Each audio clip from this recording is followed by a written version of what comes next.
Break के बाद एक बार फिर आप सभी का बहुत स्वागत है। नमस्कार, मैं आप देख रहे हैं केकेडी न्यूज। जी हाँ, तो चला है चुनाव चक्रव्यूह का, जिसमें हर एक जिले की समस्या को हम प्रमुखता से उठाते हैं और इसी साथ हर एक जिले की समस्या को लेकर के चर्चा भी की जाती है। लोकसभा चुनाव से रिलेटेड हर एक चर्चा की जाती है। आपको बता दें, लोकसभा चुनाव को लेकर के सियासी गलियारे में हलचल काफी तेज है। पक्ष और विपक्ष दोनों ही एक दूसरे का ब्यौरा खंगालने में लगे हुए हैं। चुनाव से पहले जनता को लुभाने के लिए बड़े बड़े दावे कर रहे थे। अब चुनाव भी शुरू हो गया है, दावों पर विराम लग गया है कहीं ना कहीं। यही नहीं, प्रधानमंत्री नरेंद्र मोदी, सीएम योगी आदित्यनाथ ने चुनावी प्रचार प्रसार में अपनी जान झोंक दी है और मतदान से पहले हर एक जिले का दौरा करके योजनाओं का शिलान्यास किया गया, उद्घाटन किया गया। साथ ही जनता को महंगाई, बेरोजगारी और समस्याओं के समाधान का भरोसा भी दिलाया गया। बता दें, लोकतंत्र का सबसे बड़ा लोकसभा का चुनाव 20 अप्रैल से ही शुरू हो गया है और पहले और दूसरे चरण का मतदान भी बीत चुका है, जिसमें जनता अपने प्रिय प्रधानमंत्री को चुनने के लिए अपने मताधिकार का प्रयोग भी कर चुकी है। ये बता दें कि मतदान के बीच कई तरह की घटनाएं भी सामने आई, कई तरह के सवाल भी इसके बाद खड़े हुए। कहीं ईवीएम खराब तो चुनाव का बहिष्कार। सवाल यही है कि जब ईवीएम खराब से मतदान कम हो रहा था तो चुनाव बहिष्कार हो रहा है, क्योंकि सरकार ने काम नहीं किया है। तो फिर भारतीय जनता पार्टी 400 पार का दावा कैसे कर रही है? इन सभी मुद्दों पर चर्चा के लिए हमारे साथ तमाम मेहमान मौजूद है। बीजेपी से राजीव जी हैं, सपा से मेराज जी, आम आदमी पार्टी से हरिनारायण जी हैं और कांग्रेस से देवेंद्र नाथ जी हैं हमारे साथ। चुनावी चक्रव्यूह में आप सभी का जुड़ने के लिए बहुत धन्यवाद। आप सभी का चुनावी चक्रव्यूह में स्वागत है। हमारा सबसे पहला सवाल हरिनारायण जी आपसे है। आम आदमी पार्टी के ऊपर चुनाव से पहले लगातार कई सारे बम फूटे, कई सारी कार्रवाई की गई। ईडी पीछा नहीं छोड़ रही है, सीबीआई पीछा नहीं छोड़ रही है, वहीं अदालत से भी अब राहत नहीं मिल रही है। तो क्या किस तरह से चुनाव में भेदने की तैयारी की गई है? 2 चरण के चुनाव बीत चुके हैं, वहीं 5 चरण और बचे हुए हैं। जी हरिनारायण जी, आपको आम आदमी पार्टी। जी हेलो जी जी जी, हमारी आवाज सुनाई दे रही है मैम? जी हरिनारायण जी बताइए। मैं हाँ बता रहे हैं कि आम आदमी पार्टी जो सत्य और ईमानदारी के साथ काम करती है, जी जनता के मुद्दों के लिए काम करती है, समझिए, और शिक्षा, स्वास्थ्य, बिजली, पानी पर काम कर रही है। और इस तरह से जब शिक्षा का बजट 25% कर दिए हैं केजरीवाल जी, तो भाजपा के मन में खटक रहा है कि ये गरीब तबके के लोग, मिडिल क्लास के लोग पढ़ क्यों रहे हैं। इस बात की समस्या उनके पास खड़ी हो गई है। महिलाओं को 1000 रुपया दे रहे हैं, बस यात्रा क्यों दे रहे हैं। आज पूरे देश में आम आदमी पार्टी की चर्चा हो रही है, जिसकी वजह से आम आदमी पार्टी से लोग, भारतीय जनता पार्टी घबरा गई है और डर गई है, जिसकी वजह से ये लोग हमारे बड़े बड़े नेताओं को सबको जेल में डाल करके चुनाव लड़ना चाहते हैं। जी। तो ये तो लोकतंत्र की हत्या है ना मैडम, कि लोकतंत्र में जैसे सुचिता होनी चाहिए, तो दूसरे उम्मीदवार को जेल में डाल दो या उस पर ईडी सीबीआई भेज करके डरा धमका कर अपने में मिला लो। ये तो सरासर गलत हो रहा है ना, इसलिए तो लोकतंत्र की हत्या कर रहे हैं लोग। जनता भी खड़ी हो गई है। अब संविधान को बचाने के लिए, लोकतंत्र को बचाने के लिए जनता जब खड़ी हो गई है, तो मोहन भागवत जी को बयान देना पड़ रहा है कि हम आरक्षण जो है हम खत्म नहीं होने देंगे, जबकि यही लोग बयान दिए थे कि आरक्षण खत्म करेंगे। लेकिन ये लोग ये भी कह रहे हैं ना हरिनारायण जी, ये लोग ये भी कह रहे हैं कि आप लोग जो है पहले दिल्ली में पानी साफ नहीं दे पाए हैं, ना ही दिल्ली की जनता के लिए साफ पानी की व्यवस्था कर पाए, कोई और व्यवस्था कर पाए, और देश की जनता को लुभाने के लिए क्या कुछ दावे कर रहे हैं। तो देश की जनता का समाधान, समस्याओं का समाधान और विकास इस तरह से कैसे किया जाएगा? देखिए मैम, जो हमने काम किया है, तो काम के बल पर एक बार नहीं, 2 बार नहीं, तीसरी बार हमारी जनता ने चुनी है। तो यदि पानी साफ नहीं होता तो जनता हमें नकार देती, लेकिन वहां की जनता तो पसंद कर रही केजरीवाल को, उनके दिलों में बसती है केजरीवाल के दिलों में जनता बसती है, जनता के दिलों में केजरीवाल बसते हैं। ये तो साक्षात दिखाई देता है। जो काम हम लोगों ने प्रचंड काम किया है जनता के लिए, वो सबके सामने है। देश का, दुनिया के, अमेरिका के राष्ट्रपति की पत्नी आती है तो हमारे स्कूल देखना पसंद करती हैं जी।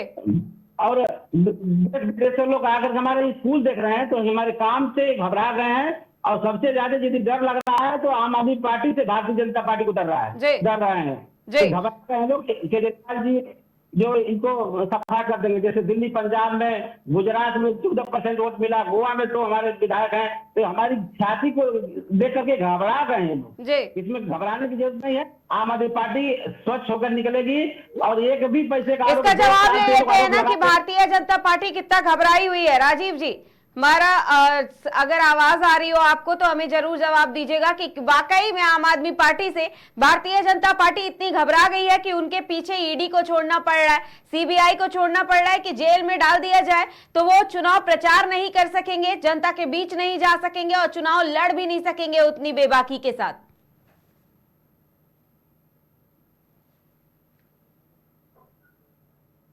राजीव जी, आपको हमारी आवाज आ रही है?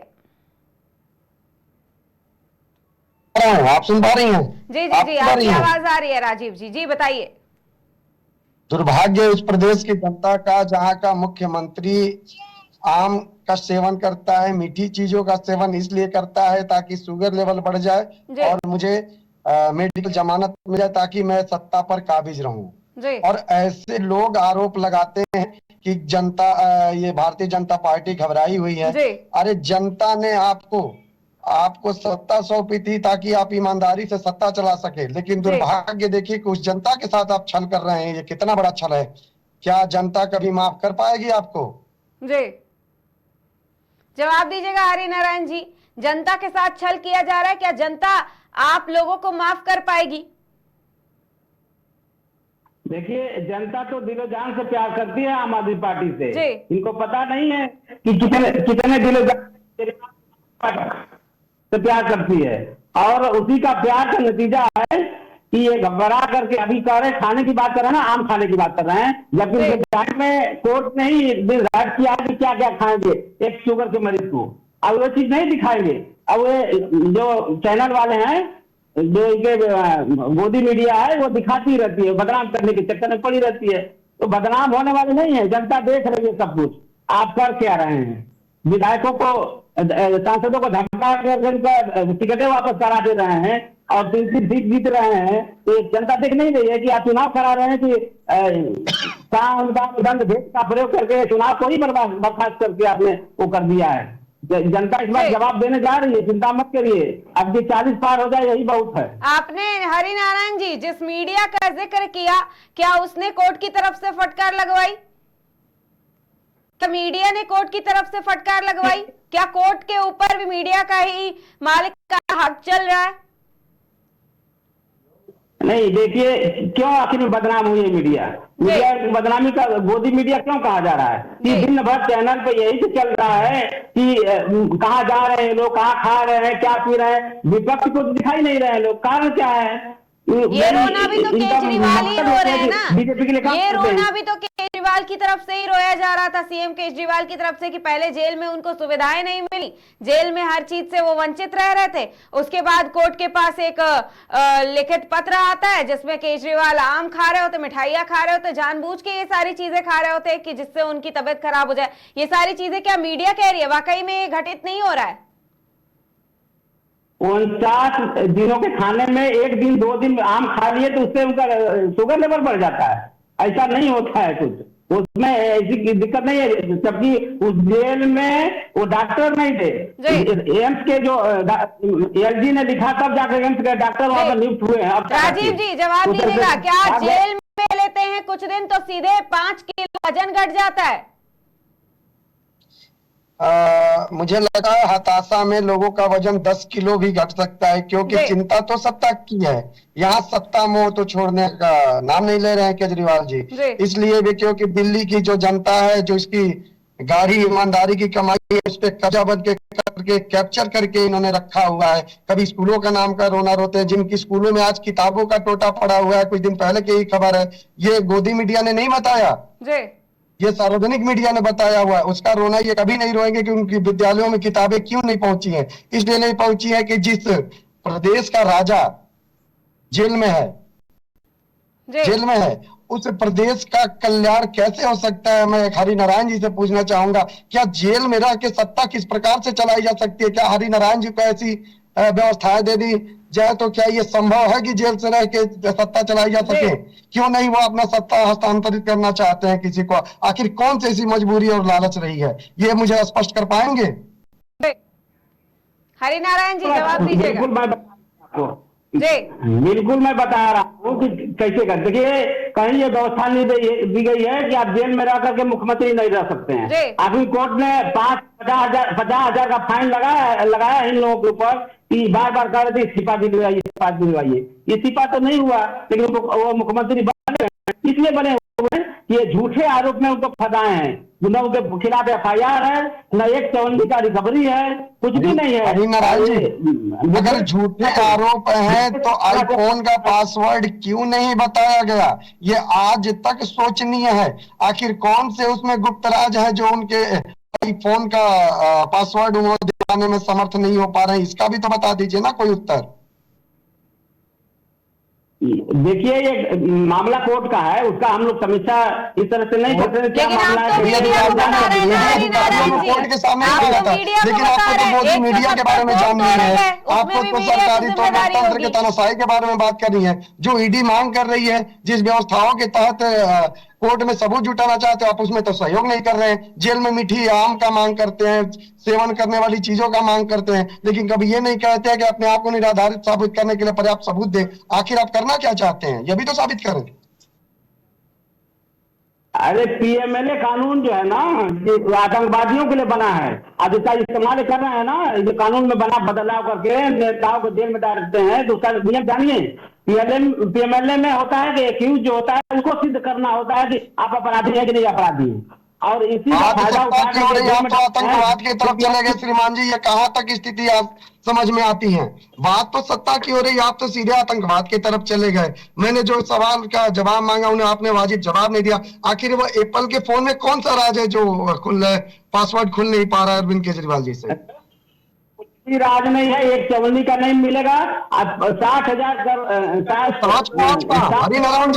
हरिनारायण जी, सांच को आज कहाँ? अगर आपको लगता है कि कुछ भी नहीं है तो पासवर्ड खोल लीजिए। आप मेरा फोन लीजिए ना, मैं खोलने के लिए तैयार हूँ। अरे 60 करोड़ का जो लोग घोटाला किया ना बोला, और जिनके बिहार पर गिरफ्तार हुए हैं वो जेल में थे, और 60 करोड़ का चंदा जब दे दिए तो बाहर आ गए और सरकारी वकील बन गए, सरकारी गवाह बन गए, और उसके आधार पर गिरफ्तार किए हैं। हरिनारायण जी, इस व्यवस्था को तब तो संजय सिंह जी के साथ भी माना जाना चाहिए ना? क्या उत्तर है आपका? सबके साथ वही है, कोई इसमें चोट नहीं पाएगी। आप स्वीकार कर रहे हैं, मैडम ये स्वीकार कर रहे हैं कि संजय सिंह ने व्यवस्था के तहत अपनी जमानत कराई है। देख लीजिए, ये प्रवक्ता साफ इस स्थिति को। हरिनारायण जी, आप अपनी बातों में खुद ही गिरते चले जा रहे हैं। नहीं, ये नहीं बता रहा हूँ, इनको बिना FIR का गिरफ्तार करेंगे तो जमानत मिलना ही मिलना है। इसमें भी जमानत मिलेगी, चिंता मत करिए, बहुत जल्द जमानत मिलेगी केजरीवाल जी को। इसमें मांगा जा रहा है CBI से कि आप 1 रुपया का ट्रेन दिखाइए, तो ट्रेन दिखा नहीं पा रहे। 2 साल तक CBI ED का छापा मारे, 1 रुपया का लेन देन नहीं हुआ, ये रख नहीं पा रही है ED। अरविंदर सिंह लवली के बयान पर क्या कहेंगे हरिनारायण जी? अरविंदर सिंह लवली के बयान पर क्या कहेंगे कि जेल में रहने से याददाश्त चली गई है और ऐसे पार्टी में और ऐसे सिस्टम में नहीं रह सकते? इस रेजिग्नेशन पे और इस बयान पर क्या कहेंगे? देखिए लवली जी अब क्या कर रहे हैं आप देख ही रहे हैं, इस्तीफा दे दिए है, नाराज हैं, और उनका कांग्रेस का विषय नाराजगी इस कदर है कि वो कह रहे हैं कि जेल में रहने से अरविंद केजरीवाल की याददाश्त चली गई है, पूरा का पूरा सिस्टम भ्रष्ट है, उस सिस्टम में रह करके काम नहीं कर सकते। उनके कहने से थोड़े ना याददाश्त खत्म हो जाएगी। अरे वो केजरीवाल है, चट्टान की तरह से खड़े हैं और रहेंगे। जेल में भी कोई तोड़ नहीं पाएगा उनको, हौसले को कोई तोड़ नहीं सकता है। और देश की जनता देख रही है, जनता जवाब देगी। यही आम आदमी पार्टी या केजरीवाल है जिसे दिल्ली में इनको सफाया किया कि लोकसभा में इनका एक भी कमल नहीं रहेगा, पंजाब में खत्म हो रहे हैं। उस तरह से पूरा देश में सफाया होने जा रहा है। और देख लीजिएगा 4 तारीख को जब रिजल्ट आएगा तो इनको झोला उठा के जाना पड़ेगा जहां जाना होगा। जी देवेंद्र जी के पास चलते हैं। राजीव जी, इस सवाल को याद रखिएगा कि झोला उठा करके आपको देश और प्रदेश के बाहर जाना पड़ेगा, क्योंकि आपका 400 पार का ये जो दावा है ये पूरा नहीं होने वाला है। इसका जवाब भी लेंगे, लेकिन देवेंद्र जी उससे पहले एक सवाल आपसे है। लगातार ये जो इतने सारे हिस्सेदारी न्याय की बात की गई, श्रमिक न्याय की बात की गई, किसान न्याय की बात की गई, नारी न्याय की बात की गई, युवाओं के लिए न्याय की बात की गई, लेकिन क्या वाकई में ये सारे सेक्शन डिवाइड कर देने से देश की जनता और आपके देवरिया की जनता आप पर भरोसा करने के लिए तैयार है? क्या इतनी सारी घोषणाएं करने के बाद भी देवरिया की जनता आप पे भरोसा करेगी, ना केवल के देश की जनता? देवेंद्र जी, आपको हमारी आवाज आ रही है?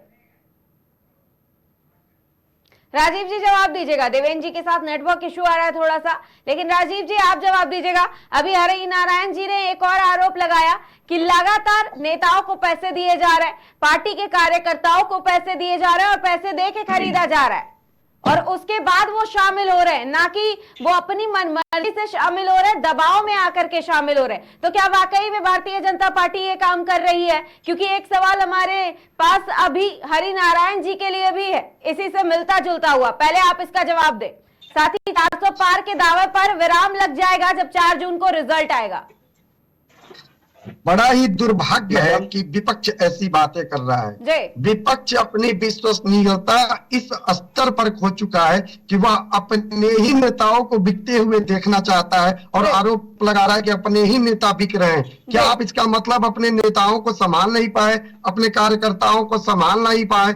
अगर वो राष्ट्रवादी सोच के लेकर किसी अच्छी पार्टी में जाता है, भारतीय जनता पार्टी में जाता है, तो इनको यही दिखता है कि सिर्फ पैसे का लेन देन हुआ, ईडी से डरा दिया गया। कभी ये क्यों नहीं सोचते कि वो जो आपकी ईमानदारी है उसका कहीं ना कहीं उनको रास नहीं आता। आपके जो राष्ट्रवादी सोच है उससे लोग जुड़ रहे हैं भारतीय जनता पार्टी के साथ, लेकिन विपक्ष की इस हताशा में ही मुंह है कि पैसे का लेन देन हुआ है। इसका मतलब विपक्षी पार्टियों के दिमाग में 15 साल से सिर्फ पैसे ही घूम रहा है। और हो भी क्यों ना, जो 15 साल पहले इन्होंने 10 साल पहले लूट खसोट किया हुआ है, उसका दिमाग में अभी भी चल रहा है कि अब तो ये खिचड़ी पक नहीं पा रही है, कैसे खिचड़ी पकाएं, पैसे की खिचड़ी कैसे पकेगी।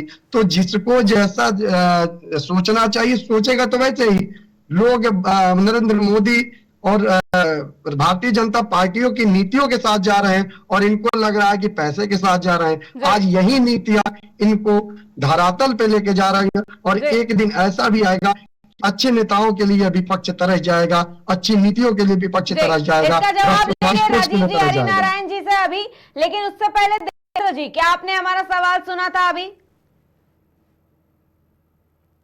देवेंद्र जी, आपको हमारी आवाज आ रही है?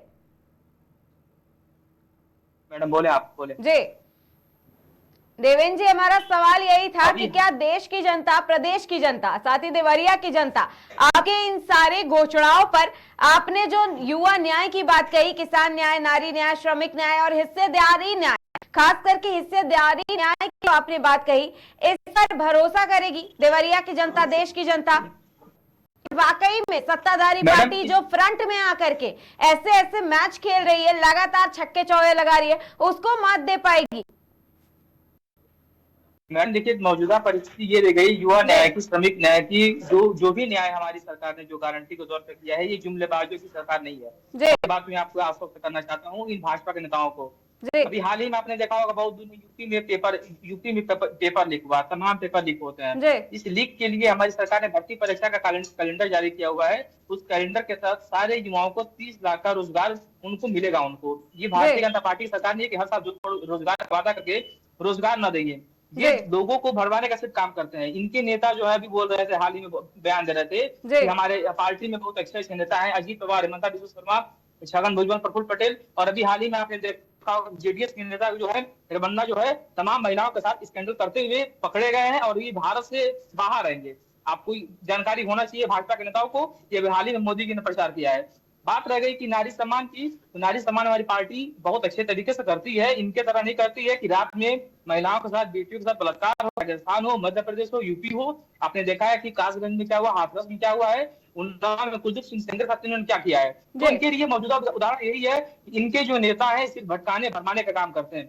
हमारी सरकार ने आश्वस्त किया है कि हम सबको रोजगार देंगे, युवाओं को उनका भर्ती के हिसाब से उनके क्या बोलते हैं कि जो भी उनके लिए बनना पड़ेगा वो करेंगे। और इसके साथ ही साथ हमारी सरकार ने, कांग्रेस की सरकार ने ये ऐलान, इंडिया गठबंधन ने ऐलान किया हुआ है कि अगर मौजूदा हमारी परिस्थिति की सरकार आती है तो हम लोग जो है अग्निपथ जैसी स्कीम योजना को खत्म करके जो पुरानी व्यवस्था है, यही बड़ा सवाल है। एक और इस सवाल पर एक सवाल हमारा ये भी है देवेंद्र जी, कि आप जो लगातार अग्निवीर योजना को खत्म करने की बात कर रही है गठबंधन, लगातार इस योजना को लेकर के जो चर्चाएं चल रही है, क्या इस योजना को खत्म करने के बाद कोई अल्टरनेटिव आपने तैयार किया हुआ है?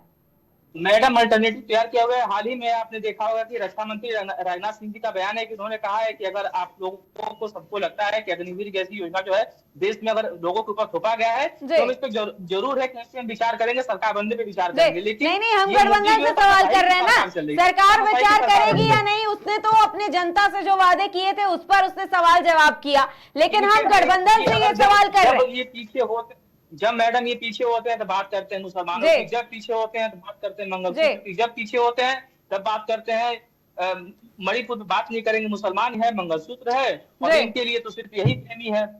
कभी मणिपुर के मुद्दे पे चर्चा नहीं करते हैं। क्यों नहीं गए प्रचार करने के लिए मणिपुर में मोदी जी? राजीव जी, देवेंद्र जी आपके पास वापस आते हैं। राजीव जी, इसका जवाब दीजिएगा कि लगातार यही आरोप लगता आया है कि हमेशा से ही भारतीय जनता पार्टी हिंदू और मुसलमानों का चुनाव लड़ना चाहती है, उसी के नाम पर राजनीति करती है और ऐसे ही जीतना चाहती है।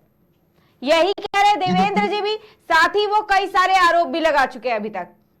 ये देखिए, इसका सबसे बड़ा प्रमाण यही है कि जो अल्पसंख्यक वर्ग, मुसलमान वर्ग हमारे साथ जुड़ रहा है, इनको इनके सवालों का जवाब वह स्वतः दे रहा है। आज की तारीख में मुसलमान वर्ग का एक बहुत बड़ा धड़ा हमारे साथ जुड़ रहा है, हमारे विचारों को आत्मसात कर रहा है। इन्होंने जो मंदिर और मस्जिद के नाम पे मनमानिता फैलाई थी, आज उसका वह जवाब खुद दे रहा है। और वह भी चाहता है कि इस देश में सबका साथ, सबका विकास और सबका विश्वास का जो नीति है उसके साथ हम बढ़ के इस देश को आगे बढ़ाए। आज वह भी राष्ट्र प्रथम और भारत प्रथम की बात करता है, लेकिन अभी भी इनके दिमाग में यही है कि हिंदू को अलग बांटा जाए, मुसलमान को अलग बांटा जाए। लेकिन हमारे प्रधानमंत्री जी की नीतियां जो है उसको मुसलमान उसके बाद हम आपके पास वापस आते हैं। मोदी को देवेंद्र जी कहते हैं कि मुसलमानों को कांग्रेस सरकार जो है सत्ता में आएगी तो मुसलमानों को उनका पूरा जो जमीन है, जो भी अधिकार है, बांट देगी। आपको अगर आपके में इतनी हिम्मत है आपके मोदी जी में, अपने मोदी जी से कह दीजिएगा कि क्यों नहीं मोदी जी को, मुसलमानों को देश निकाला कर देते हैं, नागरिकों का अधिकार क्यों नहीं छीन लेते? अगर कौन से मुसलमान को देश निकाला दे दिया गया है? देवेंद्र जी, आप चैनल पे बैठ करके इस तरह की बात करें। देवेंद्र जी आप हमारी बात सुनिए। देवेंद्र जी, सब पूछना हमारा काम है, हमें तो बता दीजिए कि कौन से ऐसा मुसलमान है जिनको देश निकाल दे दिया गया है? जैसा कि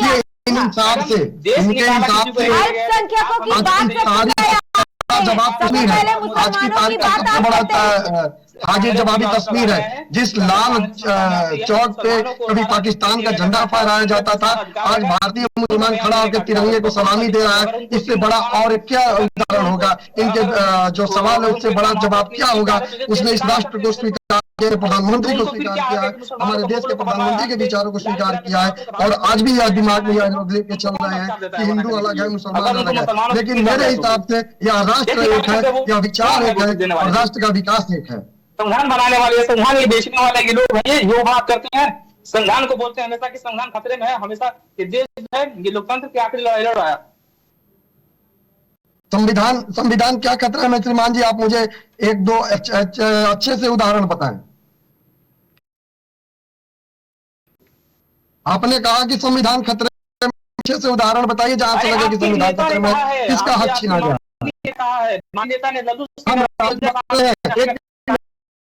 एकत्रित कर रहे हैं ताकि संप्रदाय को देख के बांट रहे हैं। जो हम रोजगार देने का काम कर रहे हैं, ये नौकरी और रोजगार नहीं देना है। श्रीमान जी, अपने विचारों को दुरुस्त करिए। मोदी से पूछनी चाहिए बात है, और ऐसा ना हो कि आपके सवालों का जवाब हम न दे, जनता ही देने लगे। क्या दिक्कत है आपको? आपको तो पूर्ण बहुमत की सरकार है, क्यों नहीं कर देते हो? गौवंश की पार्टियों के बीच सब चंदा लेकर के देश में देशभक्ति जगाते हो। मोदी तानाशाही परिवार, मोदी का परिवार 2,000 महिलाओं के साथ बलात्कार करके काला वाला मोदी का परिवार बन रहे हो तुम लोग। मोदी की भक्ति ना किया भाई आपके विचार कैसे बोले जा रहे हैं कि ऐसी हताशा में आप हैं। 4 जून को 40 पार नहीं जा पाएगी भारतीय जनता पार्टी। देख लीजिएगा उनकी सरकार जाती हुई दिख रही है और उनको सीबीआई ईडी के डर पर से लोगों को डरा के धमका के नेताओं को खरीद करके राज्यसभा में खरीद करके हाल ही में देखा होगा कि अपने सूरत में क्या हुआ है। 10 साल छुपा नहीं आप लोग जो है अभी हाल ही में देखा है कि अपनी की सरकार चला करके आप सोच रहे हो कि देश में लोकतंत्र बचा रहे हैं, बचा नहीं रहे हैं, सत्ता पलटेगी हम भी जवाब देंगे। हमारा भी का क्या पता यही हो। हमारा जवाब तैयारी करो। देवेंद्र जी सत्ता तो आप पलट रहे हैं, लेकिन किस तरीके से? देवेंद्र जी यही बता दीजिए कि सत्ता पलटने की तैयारी कर रहे हैं, देश में राज करने की तैयारी कर रहे हैं, लेकिन आखिर कैसे? देश की जनता आपको कई सालों से नकारती हुई चली आ रही है, 10 साल से नकारती हुई चली आ रही है। अब दोबारा ऐसी तैयारी कर ली है आपने, क्योंकि आपने जिस गठबंधन का हवाला दिया। देवेंद्र जी सवाल करने दीजिए। देवेंद्र जी सवाल करने दीजिए। हिमाचल में किसकी सरकार है और आपने नॉर्थ ईस्ट में देखा होगा किसकी सरकार है। आप ये नहीं कह सकती कि देश निकाला कर दिया है। देवेंद्र जी सवाल तो करने दीजिए ना।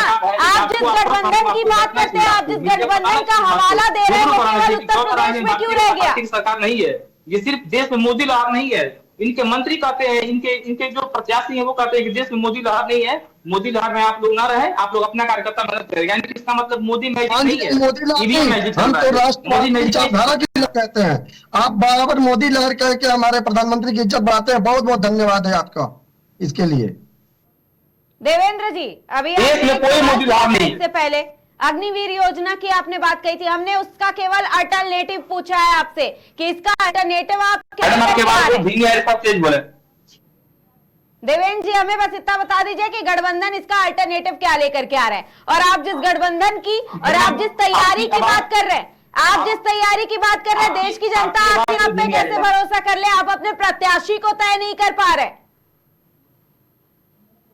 कहां मतदान होगा, कहां चुनाव होगा, किसके चेहरे पर चुनाव होगा? सियासी घमंड रखा है आप लोगों ने, देश की जनता के दिल में कंफ्यूजन क्रिएट किया है। इस तरह से चुनाव।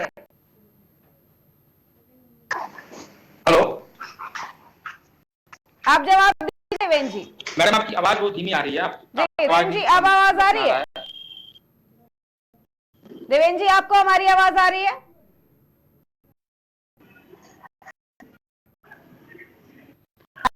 जी आप जवाब दीजिएगा। लगातार गठबंधन की और एकता की बात हो रही है, लगातार ये बातें भी हो रही हैं कि जनता पार्टी लोगों के ऊपर दबाव बना करने का काम कर रही है। ईडी और सीबीआई के जरिए डरा रही है इनके जरिए। लेकिन क्या बात में ऐसा है, क्यों केवल कहीं पलटी मार जा रहा है? भारतीय जनता पार्टी का कोई नेता ऐसा क्यों नहीं है जो आकर के शामिल कर रहा है?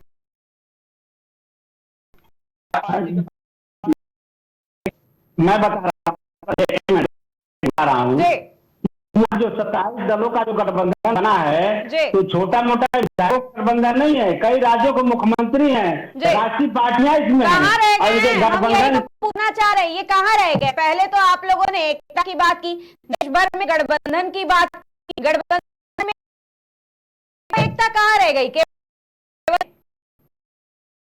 बीच? अरे मैडम मैं बस एक बात, अगले 10 सालों में इस विपक्ष के धारा तक नहीं होगी की चीजें हैं। जवाब दीजिएगा। मेरी बात जवाब दे रहे थे। जवाब दे रहा हूँ, आराम से सुनिए। आज 10 साल में कल शासन काल हो गया, इनको बताने में इनके जबान कट जाती है कि मैंने रोजगार दिया तो वोट देना, मैंने महंगाई कम किया है तो वोट देना, मैंने तेल का दाम घटाया है तो वोट देना। ये सब कहने के लिए इनकी जबान कट जा रही है। अपने काम के नाम पर वोट मांगने की इनकी जरूरत नहीं है, काम तो किया नहीं है। अब इधर गए, इधर हिंदू मुसलमान भारत पाकिस्तान विमान जी आप लोग भी कर रहे हैं ना, आप लोग भी तो यही कह रहे हैं कि हम तो सबसे पहले अल्पसंख्यकों को देंगे। आरक्षण की बात आप कर रहे हैं लगातार, आप जातिगत जनगणना की बात कर रहे हैं लगातार। ये सारे दावे कौन कर रहा है? गठबंधन कर रहा है? नहीं, देखिए आज सुने, जो दलित पिछड़ा अल्पसंख्यक जो भी दबाव गिरा सकते है, उसके लिए ये गठबंधन जो है दिलो जान से काम कर रहा है। सारे लोग करके नहीं तो आप बात करें तो ठीक है, गठबंधन बात करे तो ठीक है, वो दलितों के लिए बात कर रहा है, वो पिछड़ों के लिए बात कर रहा है, अल्पसंख्यकों के लिए बात कर रहा है। अगर वही सत्ताधारी पार्टी बात कर देती है तो गलत हो जाता है। राजीव जी जवाब दीजिएगा, इसका जवाब दीजिए। अगर ये बात करते हैं तो ठीक है, और वही अगर बात आप कर दे तो कैसे गलत हो गया? देखिए, देश की जनता इनकी नीतियों को स्पष्ट रूप से समझ चुकी है। अगर नहीं समझती चुनाव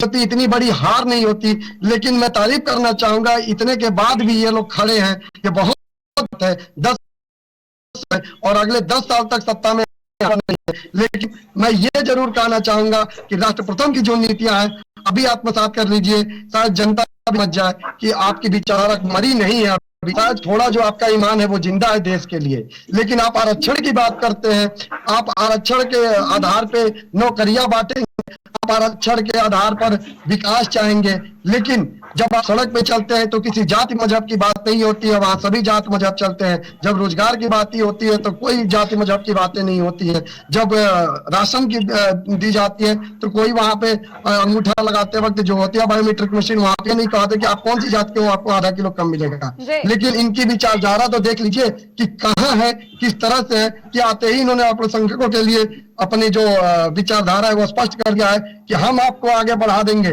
एकदम तय कि आपके साथ अन्याय हुआ है। अगर अन्याय होता तो मैं पुनः कहना चाहता हूँ, लाल चौक पे मुसलमान खड़ा होकर तिरंगा नहीं कभी फहराता। उत्तर प्रदेश की जो मुसलमान महिलाएं बहनें जो हैं और माताएं हैं, वो भाजपा की नीतियों को आत्मसात नहीं करती। दुबई से बैठा व्यक्ति ये नहीं कहता कि आप भाजपा को वोट देना, लेकिन अब भी समय है कि आप सजग हो जाइए। 400 पार आप जो है चंडीगढ़ में जिस तरह से किया है आप लोगों ने, लोकतंत्र की हत्या के लिए सिवाय चीफ जस्टिस चंद्रचूड़ जी ने कहा हुआ है कि लोकतंत्र की हत्या हुआ है, उसमें कहा मोदी जी क्यों कार्रवाई की आप उनके?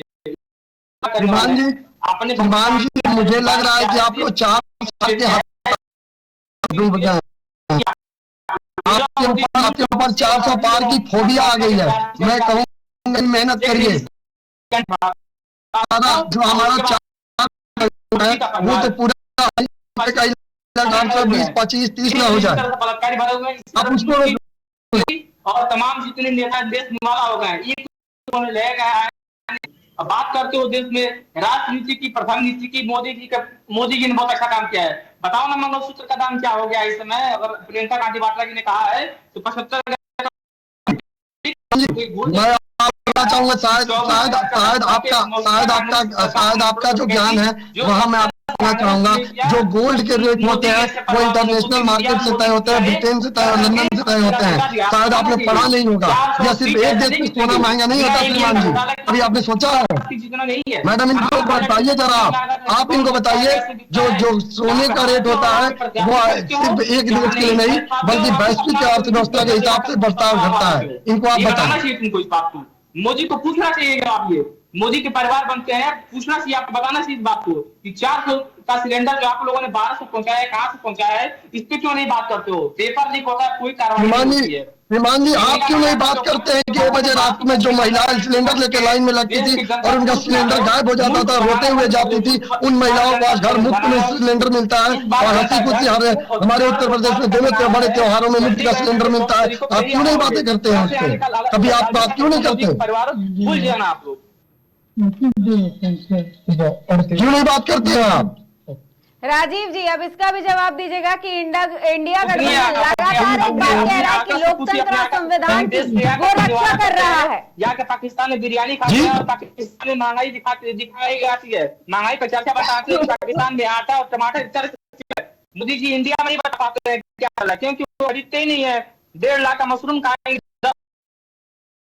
इसमें तो 2 ही व्यक्ति सिर्फ, एक जय शाह खुश है और दूसरा जो अमित शाह खुश है, बस 2 ही लोग तो खुशी है। बिना मान जी मोदी जी की सादगी आपको पता नहीं है, उनका प्रिय खाना खिचड़ी है, हमें कभी पता ही नहीं लगा है। देश में बनानी, देश को थोपा गया है, आपको ये बताना चाहिए, आपको मतलब तक चलेगा, बताना चाहिए आपको। झांकी जैसी भावना, झांकी जैसी भावना एक चंदाखोर पार्टी है, बीच टका देती है और गाय के नाम पे देश में गौरक्षक दल, तमाम ऐसे दल बना रखे हो आप लोग, किस चीज के लिए बनाए हो? मान जी सबको पता है कि कहाँ से कौन सी चीजें 2-2.5 करोड़ का चंदा कौन दिया पार्टी के लिए? बात करते केरल में हमारी जनता को, केरल में कभी जाते थे, केरल में आप सब नहीं करते हैं। मुसलमान और भारत पाकिस्तान की बात करते हो, चाइना देश में किस तरह का 2 लड़कों की जोड़ी, ये 2 लड़कों की जोड़ी जो है विधानसभा चुनाव में भी आई और जनता ने आपकी जो चर्चा था खदिया ही उठा दिया उनका। इस बार पुनः आपकी खदिया खड़ी होगी, मैं विश्वास कर रहा हूँ। इंद्र जी और राजीव जी मुद्दे पर बात नहीं कर रहे हैं आप लोग, नहीं देवरिया के मुद्दे पर बात कर रहे हैं, बेरोजगारी, महंगाई और भ्रष्टाचार के मुद्दे पर बात कर रहे हैं। सारी चीजों से अलग हटकर आप लोग बात करने लगे। स्थानीय प्रत्याशियों की डिमांड क्या है, इस पर बात करना भूल गए। स्वच्छ जल की सप्लाई का बड़ा मुद्दा देवरिया में है, इस पर बात करना भूल गए। लगातार सरकार में तो है, लेकिन ये मुद्दा जो बड़ा है, ये जो बड़ा सवाल है, आखिर ये कैसे पूरा किया जाएगा, इसकी डिमांड कैसे पूरी की जाएगी? राजीव जी। मैडम, हर घर नल योजना के अंतर्गत प्रत्येक दरवाजे पे स्वच्छ जल की व्यवस्था की जा रही है। लगभग सभी घरों के सामने टोटी लग चुकी है। सप्लाई की डिमांड है, ये बड़ा मुद्दा है देवरिया का। फिर भी जी हर घर नल जल योजना आप चला रहे हैं, लोगों के दरवाजे तक आप जल पहुंचा रहे हैं, लेकिन फिर भी देवरिया का सबसे बड़ा मुद्दा यही है कि उनके यहाँ स्वच्छ जल की सप्लाई की जाए।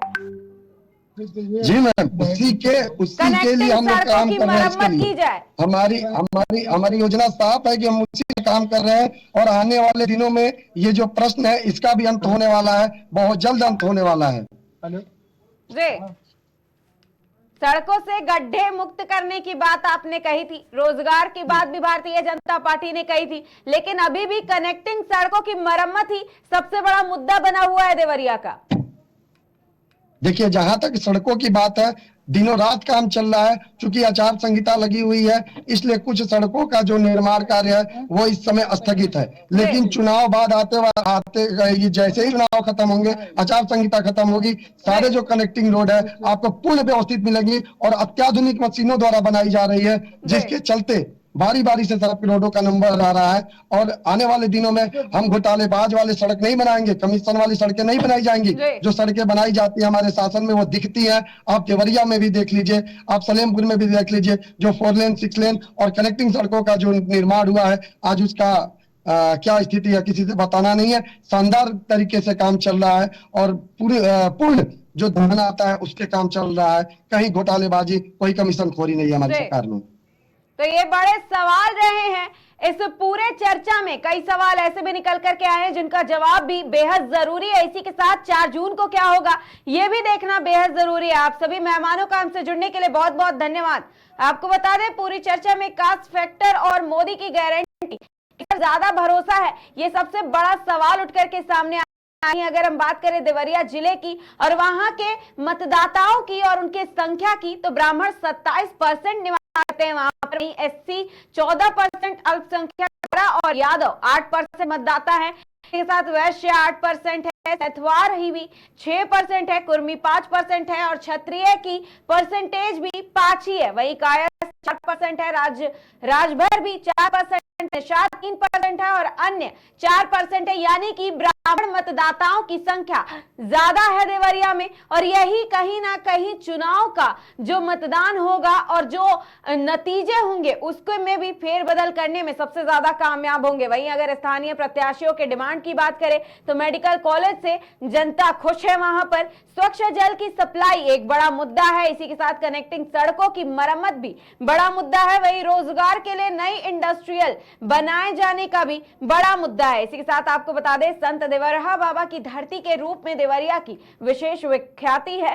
बिहार राज्य से सीमा साझा करने वाली देवरिया संसदीय सीट का इतिहास देश के पहले लोकसभा चुनाव यानी कि 1952 से शुरू होता है। ये भी बता दें कि 2014 में यहां से कद्दावर भाजपा नेता कलराज मिश्र जीते थे। उसके बाद रमापति राम त्रिपाठी ने 2019 में भाजपा को जीत दिलाई। वहीं यहां लंबे समय तक कांग्रेस का दबदबा भी रहा है।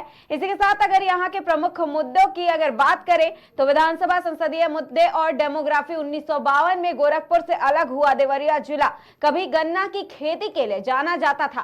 क्षेत्र में 14 चीनी मिलें भी थी। गन्ने का बकाया मूल्य भुगतान न होने के कारण यहां के किसानों का गन्ने की खेती से मोहभंग होता हुआ भी नजर आया। वहीं औद्योगिक शून्यता, बाढ़, बेरोजगारी प्रमुख मुद्दे रहे हैं। देवरिया लोकसभा के अंतर्गत देवरिया, तमकुही, राज, फाजिल नगर, पत्थर देवा, रामपुर, कारखाना विधानसभा सीटें भी आती हैं।